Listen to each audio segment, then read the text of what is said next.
يجمعني وياكم في جناته. قولوا امين. الليل جنات فيها حور عين، كل واحد تكي مع حوريه بالجنه يا اخوان. كيف شكل الحوريه؟ الله اكبر، الله يجمعنا وياكم الجنه. اول شيء يا اخوان انا فرحان اليوم ومبسوط ومرتاح لاني رايت الشباب امامي اليوم. شفنا هذا المخيم الجميل اللي جمع القلوب هذه بهذا المكان. اسال الله سبحانه وتعالى ان يجعلنا في جنات. قولوا امين. قصور وانهار الله اكبر، طبعا الحور الله اكبر. تصوروا يا اخوان احنا الان في الجنه يا شيخ. تصوروا احنا في الجنه، ما في موت، ما في بطني يعورني، ما في حراره، ما في شرطه امسكوه سكران. في الجنه لا يا حبيبي، تشرب خمر تتلذذ. في الدنيا يا ولد ايش عنده هذا؟ لا لا لا، في الجنه نبقى الجنه. وانا مبسوط لان جميع الموجودين هنا الان في جوائز من الله سبحانه وتعالى اعطاكم اياها. والله يا اخوان تدرون وش الجوائز؟ من الجوائز هذه الان كل واحد مرتاح مستانس لان الله اعطاه سكينه على قلبه. الان في جوائز عظيمه تعرفنا الملائكه حتى على السماء ومبسوطين مع اخونا قرب، نضحك وننبسط. والله العظيم يا اخوان الان في ناس طفشانين زهقانين، تلقى في ناس الان يدقون عود. يمسك العود. لقيت لي شباب زرنا شباب في البر. العود ضرب. هذا عود للبيت. ها؟ كيف العود؟ وش العود؟ كيف العود؟ ادق عود.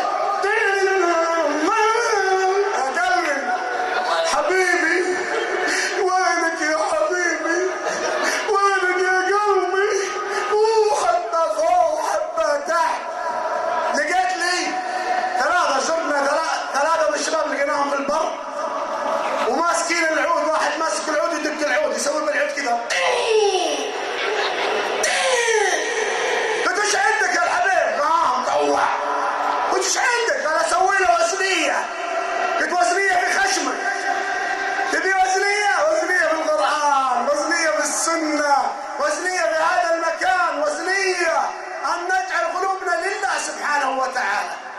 ابشروا بالخير. الامر الاخر يا اخوان يعني والله انا ودي اقبل اللي قايمين راس كل واحد قائم على هذا المخيم لانهم يحبون الخير، يبون الخير. ما سووا هذا المكان اللي يطبقون حديث محمد صلى الله عليه وسلم لا يؤمن احدكم حتى يحب لاخيه ما يحب لنفسه. سرناكم الله وجيناكم نتكلم معكم شوي ونمشي، لكن خلوا هذا المجلس يا اخوان لما تسمعون اخواننا والكلام الجميل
والله